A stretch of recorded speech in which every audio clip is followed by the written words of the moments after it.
अस्सलाम वालेकुम, welcome to my YouTube channel. आज हमने केराटिन सीखनी है एक्सटेंसो लॉरियल की। ठीक है, तो इसके लिए फ़र्स्ट वन हमने क्या करना है कि हमने अपने बालों को बहुत अच्छे से नीट एंड क्लीन वॉश करवा लेना है। फिर उसके बाद फ़र्स्ट वन इसकी जो क्रीम है वो है स्मूदिंग क्रीम। मेक श्योर कि आपने ये पहले क्लाइंट से कंफर्म कर लेना है कि उन्होंने पहले सिंथेटिकल या मेटेलिकल डाई तो नहीं की है। ठीक है, तो उसके हिसाब से आपने प्रोडक्ट का इंतखाब करना है। और प्रोडक्ट अप्लाई करते वक्त कोशिश कीजिएगा कि जितनी ज़्यादा स्पीड से काम कर सकें, एप्लीकेशन कर सके उतना ही अच्छा है। ठीक है, और उसके बाद आपने क्या करनी है, स्टेप बाय स्टेप आपने जो है प्रोडक्ट को अप्लाई करना है। और एक बात की श्योरिटी गेन करनी है कि आपने प्रोडक्ट कोई भी हो, चाहे डाई हो चाहे केराटिन वगैरह हो, हमेशा आपने नैप एरिया से शुरू करनी है, मतलब सर के नीचे वाले हिस्से से। ठीक है, इसका जो कंपनी ने टाइम दिया है वो हमें 40 मिनट दिया है, बट आपने अकॉर्डिंग टू हेयर आपने बालों का स्टैंड टेस्ट करना है, बालों को खींच के करना है कि अगर वो टूटने लग जाए तो मीन्स के आपने फ़ौरन से बाल वॉश करने हैं। नहीं तो अगर आपकी स्टैंड लैक्सिटी की तरफ जा रही है तो फिर आप वॉश कर सकते हैं। ठीक है, वॉश आपका एटलीस्ट 15 मिनट का होना चाहिए। और उसके बाद आपने क्या करना है, बालों को ब्लो ड्राई करना है और वार्म ड्राई नहीं करना। मतलब बालों का जो ड्रायर है वो गर्म वाला यूज़ नहीं करना, ठंडे वाला यूज़ करना, वरना आपके बाल फूल जाएंगे। ठीक है, फिर उसके बाद आपने बालों में कोई भी किसी किस्म का क्लिप अप्लाई नहीं करना। एक बात की श्योरिटी और करनी है कि आपने जो बालों पे आयरन करना है वो आपका क्वालिटी वाइज बहुत अच्छा आयरन होना चाहिए।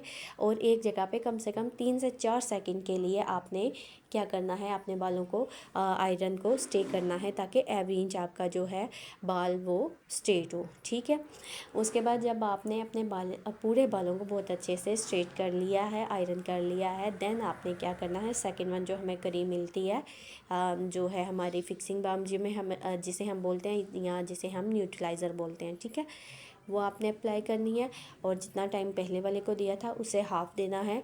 किसी कंडीशन में आप फुल भी दे सकते हैं। अगर कोई सेंसिटिव हेयर है उस पर आपने अगर अप्लाई करना है, या तो आप इसमें बॉन्डफियन डाल सकते हैं ताकि इसका जो हार्शनेस है उसे हम कम कर सकें, और अकॉर्डिंग टू बालों की जितनी हमारी ताकत है उसके हिसाब से प्रोडक्ट को अप्लाई किया जा सके।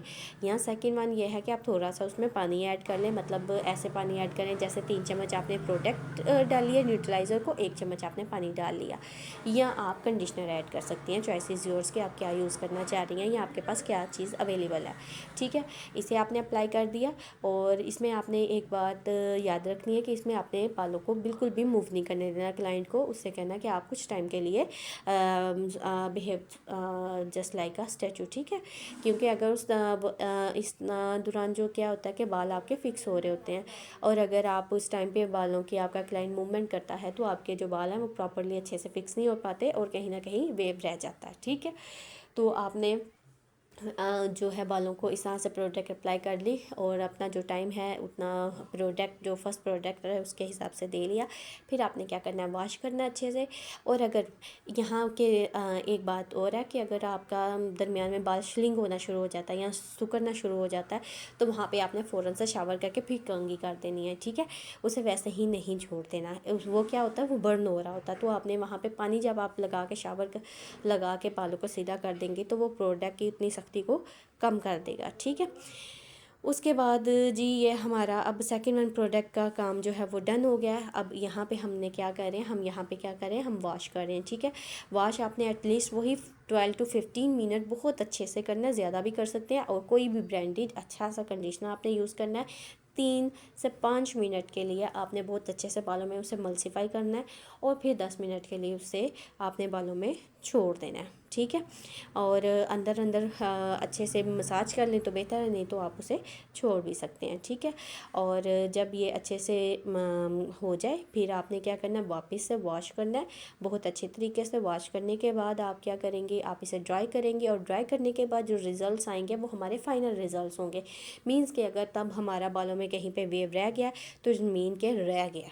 ठीक है, आप आयरन बाद में ऑप्शनल है। और अगर उसके बाद जाके मतलब जो हम 3 दिन का क्लाइंट को टाइम देते हैं कि ड्यूरेशन देते हैं, उस दौरान बाल नहीं वॉश करने, उसके बाद अगर वेव आता है तो इस मीन के क्लाइंट ने घर जाके एहतियात से काम लिया। लेकिन वॉश के बाद अगर वेव रह गया तो इस मीन के हमसे कहीं ना कहीं चूक हो गई है या कोई रह गया। ठीक है, बाकी थैंक यू सो मच। आपने देखा और होपफुली आपको जो है काम बहुत अच्छे से समझ आ गया होगा। फिर भी अगर नहीं समझ में आया तो आप कमेंट में क्वेश्चन कर सकते हैं। Thank you.